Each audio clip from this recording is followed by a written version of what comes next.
গল্পের শুরুতে আমরা লিও নামের একজন লোককে দেখতে পাই, যে এক সময়ের একজন দারুণ বক্সিং চ্যাম্পিয়ন ছিল, কিন্তু এক ভয়ঙ্কর ইনজুরির পর তাকে বক্সিং ছেড়ে দিতে হয়। এখন লিও একজন মদ্যপ, বেকার আর জীবনে হেরে যাওয়া মানুষ হয়ে গেছে। তার এক বন্ধুর কথায় লিও একটা বাড়িতে কাজের খোঁজে আসে। বাড়ির মেয়ে তাকে জিজ্ঞেস করে, তোমার বন্ধু কি তোমাকে কাজের ব্যাপারে বলেছে? লিও বলে, না। তখন মেদ বলে, ঠিক আছে। তারপর সে লিওকে বাড়ির মালকিনের ঘরে নিয়ে যায়। ঘরের ভিতরে একজন মহিলা শুয়েছিল, তার নাম মিউরিয়েল। সে আগে একজন লেখিকা ছিল, আরেক সময় খুব হাসিখুশি আর মুক্তমনস্ক একজন মানুষ ছিল, কিন্তু এখন সে জীবনের সবচেয়ে কঠিন সময়ের মধ্যে দিয়ে যাচ্ছে। আসলে কয়েক বছর আগে এক ভয়াবহ গাড়ি দুর্ঘটনায় মিউরিয়েল এত বড় চোট পায় যে এখন সে হাঁটতেও পারে না, বিছানা থেকেও ঠিকমতো উঠতে পারে না।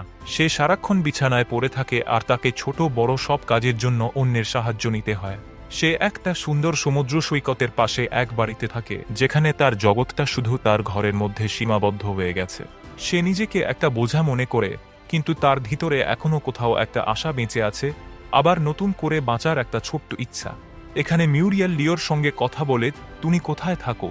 আর কি তোমার বিয়ে হয়েছে? লিও বলে, আমি কাছেই একা থাকি, আর আমার বিয়ে হয়নি। তখন মিউরিয়েল বলে, তোমাকে আমার যত্ন নিতে হবে, আমার কাপড় পাল্টাতে হবে, আর আমার টয়লেট পরিষ্কার করতে হবে, সঙ্গে সঙ্গে আমার ছোট খাটো কাজগুলো করতে হবে। লিও রাজি হয়ে যায় কাজ করতে।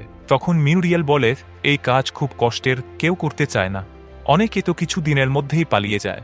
তাহলে তুমি কেন করতে চাও? লিও বলে, আমার খুব দরকার একটা কাজের। মিউরিয়েল আবার জিজ্ঞেস করে, তুমি কি আগে কোনো অসুস্থ মানুষের যত্ন নিয়েছ? লিও বলে, না, কিন্তু তাও মিউরিয়েল ভাবে যে তাকে একটা সুযোগ দেওয়া যাক, তাই সে লিওকে কাজে রেখে দেয়।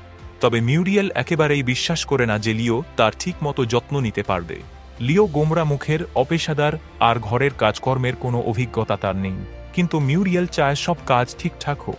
সে লিওকে ডেকে নেয় আর বলে বিছানার উপর একটা টেবিল রাখতে, যাতে সে বই পড়তে পারে, কারণ মিউরিয়েল হাতও নড়াতে পারে না, তাই মুখে একটা স্টিক দিয়ে বই পড়ে। তারপর সে লিওকে রান্না করতে বলে। লিও রান্নাঘরে গিয়ে রান্না করতে শুরু করে। বাড়ির মেড লিওকে বলে, মিউরিয়েল এই প্রথম কোনো পুরুষকে তার দেখাশোনার জন্য রাখছে, এটা মেয়েদের কাজ, মেয়েরাই করে, কিন্তু লিওর তো আর কোনো কাজ নেই, তাই তাকে এটা করতেই হচ্ছে। রাতে মেড লিওকে মিউরিয়েলের ঘরে নিয়ে যায় আর তাকে শেখায় কিভাবে ডায়পার পাল্টাতে হয় আর কিভাবে তাকে টয়লেট করাতে হয়। সে তাকে বলে, তাকে নিয়ে কিছু বাজে ভাবনা মাথায় এনো না। তারপর সে লিওকে জিজ্ঞেস করে, তুমি কি একা এটা করতে পারবে? লিও হ্যাঁ বলে। পরের দিন সকালে লিওর ঘুম থেকে উঠতে দেরি হয়ে যায়, আর এতে মিউরিয়েল খুব রেগে যায়। লিও দুঃখ প্রকাশ করে আর তাকে ব্রাশ করিয়ে দেয়, তারপর তার জন্য জলখাবার বানিয়ে আনে আর খাইয়ে দেয়। এরপর মিউরিয়েল লিওকে জানালা খোলার পর ঘর পরিষ্কার করতে বলে। মিউরিয়েল জানালার বাইরে থেকে আসা হাওয়া সে অনুভব করে আর খুশি হয়। কিছুক্ষণ পর মিউরিয়েল লিওকে একটা নাম্বারে ফোন করতে বলে আর তাকে ঘর থেকে বাইরে যেতে বলে, কিন্তু কলটা লাগেই না, তাই মিউরিয়েল রেগে যায়। দুপুরে মেড বাড়িতে আসে আর মিউরিয়েলকে জিজ্ঞেস করে, তোমার দিনটা কেমন গেল? লিওর কাজে অনেক কষ্ট হচ্ছিল, কিন্তু সে কিছুই বলে না। তারপর মেড হঠাৎ করে তাকে জামা কাপড় শুকোতে দেওয়ার কাজে সাহায্য করতে বলে। লিও তার সাহায্য করতে থাকে আর মেডের কাছে মিউরিয়েল সম্পর্কে জানতে চায়, শেষ পর্যন্ত ওর এমন অবস্থা কিভাবে হলো। মেড জানায়, মিউরিয়েল গাড়িতে করে তার এক বন্ধুর বাড়ি যাচ্ছিল, তখন রাস্তায় তার অ্যাক্সিডেন্ট হয় আর সে কোমায় চলে যায়। যখন সে কোমা থেকে ফিরে আসে তখন জানতে পারে যে সে প্যারালাইজ হয়ে গেছে। সেই কারণেই সে তার স্বামীর কাছে ফিরতে চায়নি আর এখানে এসে থাকতে শুরু করে। মিউরিয়েল তার এই অবস্থার জন্য নিজেকেই দায়ী করে, আর সেই কারণে সে তার বাবা মায়ের সঙ্গেও দেখা করতে চায় না। কিছুক্ষণ আগে মিউরিয়েল আসলে তার স্বামীকেই ফোন করছিল, কিন্তু সে মিউরিয়েলের সঙ্গে সম্পর্ক শেষ করে দিয়েছে। এরপর লিও তার কাজ শেষ করে একটা বাড়ি গিয়ে ড্রিঙ্ক করতে যায়, কিন্তু তার মাথায় তখন খারাপ চিন্তা ঘুরছিল। বক্সিং ছেড়ে দেওয়ার পর লিও একেবারে একা আর ভেতরে ভেতরে ভেঙে গেছে। সে তার কষ্টগুলো ভুলে থাকার জন্যই বেশি করে মদ খেয়ে থাকে। পরের দিন লিও আবার কাজে আসে, কিন্তু মিউরিয়েলের যত্ন নেওয়ার কাজটা তার ভালো লাগে না, কিন্তু টাকার জন্য তাকে এই কাজ করতে হচ্ছে। মেড লিওকে কিছু টাকা দিয়ে বাজার থেকে কিছু জিনিসপত্র আনতে পাঠায়। লিও যখন বাজারে মাছ কিনছিল তখন একটা মেয়ে তার পার্স চুরি করতে যায়, কিন্তু লিও তা দেখে ফেলে আর মেয়েটা পালিয়ে যায়। জিনিসপত্র কিনে লিও যখন বাড়িতে ফেরে তখন সে দেখে মিউরিয়েল দান দাইছে আর তার থেরাপিস্ট তাকে মালিশ করছে এবং তার সঙ্গে দাইছে। লিও মিউরিয়েলকে খুশি দেখে ভালো অনুভব করে। তারপর সে রান্নাঘরের দিকে যাচ্ছিল, তখন তার চোখ পড়ে বাথরুমের দিকে, যেখানে সে মেয়েকে দেখে সে কোনো এক ধরনের ইনজেকশন নিচ্ছিল। মেড লিওকে দেখে ফেলে। যখন লিও রান্নাঘরে রান্না করছিল তখন মেড তাকে জানায় যে তার জীবনেও অনেক দুঃখ আছে, তাই সে ইনজেকশন নেয় যেন সেই দুঃখ থেকে একটু মুক্তি পায়। রাতে ডিনারের জন্য লিও মিউরিয়েলের কাছে মাছ খাবার জন্য নিয়ে আসে, কিন্তু মিউরিয়েল রেগে যায় আর বলে, তোমাকে মেড বলেনি যে আমি মাছ খাই না, কারণ তাতে কাঁটা থাকে। তুমি যাও অন্য কিছু রান্না করে আনো। লিও বলে, আমি কাঁটা তুলে দিয়েছি। সে মিউরিয়েলকে বলে সে যেন তাকে বিশ্বাস করে। মিউরিয়েল তার কথা মেনে নেয় আর লিও তাকে মাছ খাওয়ায়। মাছের মধ্যে কাঁটা ছিল না আর মিউরিয়েল সেটার স্বাদ নিয়ে খায়, যা দেখে লিওর মনটাও ভালো হয়ে যায়। পরদিন মেড লিওকে জানায় যে মিউরিয়েল আগে খুব খুশি থাকত, কিন্তু অ্যাক্সিডেন্টের পর থেকে তাকে সারাদিন বিছানায় পড়ে থাকতে হয়। বাইরে যাওয়ার সময় তাকে হুইল চেয়ারে বসতে হয়, কিন্তু মিউরিয়েল হুইল চেয়ারে বসতে ভয় পায়, তাই সে আর বাইরে যায় না। পরদিন লিও কাজে যেতে দেরি করে ফেলে, যেটা দেখে মিউরিয়েল খুব রেগে যায়। আসলে গত রাত লিও অনেক ড্রিঙ্ক করে ফেলেছিল, সেই কারণেই সকালে তার ঘুম থেকে উঠতে দেরি হয়। কিন্তু সে মিথ্যে বলে যে সে অসুস্থ। মিউরিয়েল ঠিক বুঝে যায় যে সে মিথ্যে বলছে। মিউরিয়েল তাকে বলে, পরের বার যদি এমন হয় তাহলে আমি তোমাকে কাজ থেকে বের করে দেব। তারপর মিউরিয়েল তাকে মেডের কাজে সাহায্য করতে বলে। মেড লিওকে তার কাজের পয়সা দেয় আর তার অবস্থা দেখে বলে, তোমার শরীরের যা অবস্থা, একবার ডাক্তার দেখাও। কিন্তু লিও বলে, আমি ঠিক আছি। কাজ শেষ হওয়ার পর লিও নিজের জন্য এক জোড়া নতুন জুতো কেনে আর নিজের বন্ধুর বক্সিং স্কুলে যায়, যেখানে তার বন্ধু এখন বক্সিং শেখায়। লিও গ্লাভস পরে নিজের রাখতা পাঞ্চিং ব্যাগে মারতে মারতে বের করে দেয়। পরদিন যখন লিও কাজে যায়, মিউরিয়েল তাকে জিজ্ঞেস করে, তুমি কি বই পড়ো? লিও বলে, না। তখন মিউরিয়েল তাকে তার জন্য বই পড়ে শোনাতে বলে। লিও তার জন্য বই পড়ে শোনায় আর মিউরিয়েল চুপ করে শুয়ে থেকে তা শোনে। এরপর থেকে লিও রোজ মিউরিয়েলের জন্য বই পড়ে, তাকে খাওয়ায়, তার ডায়াপার পাল্টায়, একসাথে টিভি দেখে আর মিউরিয়েলের সব কাজ করে। লিও এখন মিউরিয়েলের শান্ত স্বভাব আর তার চোখে লুকিয়ে থাকা গভীর দুঃখটা অনুভব করতে পারে। সে শুধু টাকার জন্য না, মিউরিয়েলকে সত্যিই বুঝতে চায় বলে তার পাশে বসে থাকে। সে আস্তে আস্তে হয়ে ওঠে মিউরিয়েলের এক ভালো কেয়ারটেকার। মিউরিয়েল, যে আগে লিওকে একদম পছন্দ করত না, এখন তার সঙ্গে সময় কাটাতে ভালোবাসে। একদিন লিও যখন তার বন্ধুর বক্সিং স্কুলে যায়, তখন তার বন্ধু তাকে বলে একটা মেয়েকে কম্পিটিশনের জন্য ট্রেনিং দিতে হবে। লিও মেয়েটিকে দেখেই চিনে ফেলে, এটি সেই মেয়ে যে একদিন মার্কেট থেকে তার পার্স মারতে গিয়েছিল। কিন্তু সে কিছু বলে না, বরং মেয়েটিকে ট্রেনিং দিতে শুরু করে। পরদিন লিও মিউরিয়েলকে বলে, চলো তোমায় একটু ছাদে ঘুরিয়ে আনি, আর তোমার জন্য একটা সারপ্রাইজও আছে। মিউরিয়েল প্রথমে না করে দেয়, কিন্তু লিও বারবার বলায় সে রাজি হয়ে যায়। লিও তাকে কোলে করে নিচে নামিয়ে আনে আর হুইল চেয়ারে বসিয়ে দেয়। মিউরিয়েল আর লিও একসাথে জুস খায়। মিউরিয়েল অনেকদিন পর বাইরে খোলা বাতাসে থাকতে পেরে খুব খুশি হয়। লিও তাকে চোখ বন্ধ করতে বলে আর একটা বক্স থেকে ছোট এক বোতল পারফিউম বের করে তার নাকের কাছে নিয়ে যায় আর গন্ধ শুঁকে বোঝার গেম শুরু করে। মিউরিয়েল এই সারপ্রাইজ গেমটা খুব উপভোগ করে আর লিওকে ধন্যবাদ জানায়। এখন তাদের মধ্যে একটা ভালো বন্ধুত্ব তৈরি হয়ে গেছে। পরদিন লিও তার বন্ধুর সঙ্গে ঘুরতে যায়।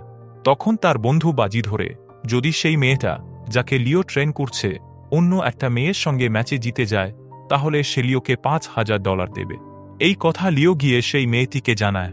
মেয়েটি তার জন্য রাজি হয়ে যায় আর সেই দিনের জন্য লিওর কাছে ক্ষমা চায়। মেয়েটি বলে, আমার আর্থিক অবস্থা খুব খারাপ ছিল, তাই আমি তোমার পার্স চুরি করতে গিয়েছিলাম। লিও তাকে ক্ষমা করে দেয়। এরপর লিও আবার মিউরিয়েলের কাছে যায় আর তাকে বই পড়ে শোনায়। এখন সে আর কাজের তাগিদে মিউরিয়েলের দেখভাল করে না, বরং মন থেকে করে। এখন লিও আস্তে আস্তে মিউরিয়েলের দুঃখ বুঝতে শুরু করে আর সে তাকে আর একা অনুভব করতে দেয় না। সে মিউরিয়েলকে হুইল চেয়ারে বসিয়ে বাইরে ঘুরতে নিয়ে যায়।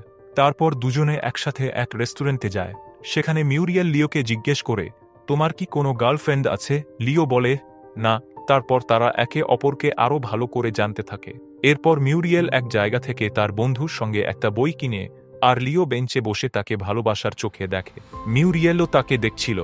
আস্তে আস্তে তাদের মধ্যে একটা ভালো লাগার সম্পর্ক তৈরি হতে শুরু করে। এরপর লিও মিউরিয়েলকে বাড়ি নিয়ে আসে। এখন মিউরিয়েল সারাদিন লিওর কথা ভাবে। সে মেদকে লিওর ব্যাপারে প্রশ্ন করে, কারণ লিওর সঙ্গে সময় কাটিয়ে সে নিজেকে আগের থেকে অনেক বেশি জীবন্ত মনে করে। এক রাত লিও সেই মেয়েটির সঙ্গে পার্টি করে বাড়ি ফিরছিল, যাকে সে বক্সিং ট্রেনিং দিচ্ছে। তখন কিছু গুন্ডা তাদের পিছনে পড়ে। তারা লিওকে ধরে বেধড়ক মারতে শুরু করে। মেয়েটির কাছে একটা বন্দুক ছিল, সে সেটা দেখিয়ে গুন্ডাদের তাড়িয়ে দেয়। কিন্তু লিওর অবস্থা খুব খারাপ হয়ে যায়, তার মুখে অনেক আঘাত লাগে। মেয়েটি লিওকে বাড়ি নিয়ে গিয়ে তার যত্ন নেয়। পরদিন লিও কাজে যেতে পারে না, তাই সে মেয়েটিকে মিউরিয়েলের বাড়ি পাঠায় যেন সে গিয়ে জানিয়ে দেয় যে লিও আজ কাজে আসতে পারবে না। মেয়েটি গিয়ে মিউরিয়েলের বাড়িতে মেয়েকে বলে লিও আজ কাজ করতে পারবে না। মেয়ে জিজ্ঞেস করে আজ না, তখন মিউরিয়েলের কাছে যায় যে লিওর আসার অপেক্ষা করছিল। মেড বলে লিও আজ আসবে না। এটা শুনে মিউরিয়েলের মন খারাপ হয়ে যায়। সে নিজেকে ব্যস্ত রাখতে বই পড়তে শুরু করে, কিন্তু মন বসে না। তার খুব লিওর কথা মনে পড়ে। পরদিনও মিউরিয়েল লিওর জন্য অপেক্ষা করে, কিন্তু লিও আসে না। তখন সে বুঝতে পারে লিও হয়তো আর কখনো আসবে না। আসলে এখন মিউরিয়েল লিওর অভ্যস্ত হয়ে গেছে। সে উপভোগ করত যখন লিও তাকে খাওয়াতো, বই পড়ে শোনাতো। কিন্তু এখন লিও না আসায় মিউরিয়েল খুব কষ্ট পায়। ওদিকে লিওর বাড়িতে সেই মেয়ে থেকে তার খেয়াল রাখছিল। কিছুদিন পরে লিও আবার মিউরিয়েলের কাছে আসে। তার মুখে এখনো আঘাতের দাগ আছে। মিউরিয়েল তাকে দেখে রেগে যায়। লিও বলে একটা ঝামেলা হয়ে গেছিল, তাই আসতে পারিনি। এবার থেকে এমন হবে না। কিন্তু মিউরিয়েল রাগে তাকে কাজ থেকে বের করে দেয়। তবে তার চোখে জল এসে যায়। লিও কাজ ছাড়া খুব বিষণ্ণ হয়ে পড়ে এবং সারাক্ষণ মিউরিয়েলের কথা ভাবতে থাকে। সে দিনরাত মদ খেতে থাকে এবং নিজেকে ব্যস্ত রাখার জন্য সেই মেয়েটিকে ট্রেনিং দিতে থাকে। ওদিকে মিউরিয়েলও খুব একা ও মনমরা হয়ে পড়ে। যখন মেয়েট তার জন্য খাবার নিয়ে আসে তখন মিউরিয়েল খেতে অস্বীকার করে। তার এই অবস্থায় মেয়েদের খুব খারাপ লাগে। পরের দিন সকালে মিউরিয়েলের ঘুম ভাঙলে সে দেখে তার পাশে লিও ঘুমিয়ে আছে। সে রাতে নেশার ঘুরে এখানে এসে ঘুমিয়ে পড়েছিল। মিউরিয়েল তাকে দেখে অবাক হয়ে যায়, কিন্তু তাকে জাগায় না। কিছুক্ষণ পর লিওর ঘুম ভাঙে। সে বুঝতে পারে না যে কিভাবে সে এখানে চলে এসেছিল। এরপর লিও মিউরিয়েলকে বলে যে সে এখানে আবার কাজ করতে চায়, কারণ এখানেই সে নিজের ভালো লাগা খুঁজে পায়। কিন্তু মিউরিয়েল লিওর উপর ভরসা করতে পারে না। তার মনে হয় লিও আবার তাকে ছেড়ে চলে যাবে। তখন লিও তাকে প্রতিশ্রুতি দেয়, আমি আমার সব খারাপ অভ্যাস ছেড়ে দেব, মদও ছুঁব না। মিউরিয়েল কাঁদতে কাঁদতে বলে, তোমার যাওয়ার পর তুমি জানো না আমি তোমাকে কতটা মিস করেছি। সে আরও বলে, আমি অন্য মেয়েদের মতো নরমাল নই, তবুও সে লিওকে একটা শেষ সুযোগ দেয়। মেঘ তখন লিওকে বলে, আবার যেন মিউরিয়েলকে কখনো কষ্ট না দাও। এটা শুনে লিওর খুব খারাপ লাগে। এরপর লিও মিউরিয়েলকে হুইল চেয়ারে বসিয়ে বাইরে ঘুরতে নিয়ে যায়। তারা একসাথে অনেক আনন্দ করে। তারপর তারা বাড়ি ফিরে আসে। লিও তখন মেটকে বলে সে 2 দিন কাজ করতে পারবে না, কারণ তার ছাত্রীর বক্সিং ম্যাচ রয়েছে। মেড এই কথা মিউরিয়েলকে জানালে সে লিওর জন্য একটি শার্ট কিনে আনতে বলে। লিও সেই শার্ট দেখে খুব খুশি হয়। পরদিন লিও বক্সিং ম্যাচ দেখতে যায়। সেখানে লিওর ছাত্রী এবং তার বন্ধুর ছাত্রীর মধ্যে তীব্র লড়াই হয়। শেষ পর্যন্ত লিওর ছাত্রী জিতে যায়। লিওর বন্ধু প্রতিশ্রুতি অনুযায়ী তাকে $5000 দেয়, কিন্তু লিও সেই টাকা মেয়েটিকে দিতে বলে এবং তার কাছে গাড়ি ধার চায়। বন্ধু তাকে গাড়ি দিয়ে দেয়। তারপর লিও মিউরিয়েলকে গাড়িতে বসিয়ে বাইরে ঘুরতে নিয়ে যায়। তারা একে অপরকে তাদের ভালোবাসার কথা বলে এবং একে অপরকে কিস করে। এভাবে মিউরিয়েল ও লিও একে অপরের পাশে থেকে তাদের দুঃখ কষ্ট ভুলে নতুন করে বাঁচতে শেখে। এইভাবেই সিনেমার সমাপ্তি হয়। বন্ধুরা, যদি আপনারা লিওর জায়গায় থাকতেন তাহলে আপনারা কি নিজের পুরনো খারাপ অভ্যাসগুলো ছাড়তে পারতেন? নিচে কমেন্ট করে জানাবেন। ভিডিওটি শেষ পর্যন্ত দেখার জন্য আপনাদের অনেক অনেক ধন্যবাদ। ভিডিওটি ভালো লেগে থাকলে লাইক ও শেয়ার করুন। আর এমন আরও মুভি এক্সপ্লেনেশনের জন্য চ্যানেল সাবস্ক্রাইব করে বেল আইকনে ক্লিক করুন, যাতে ভবিষ্যতের কোনো ভিডিও মিস না হয়। ততক্ষণ পর্যন্ত বাই বাই।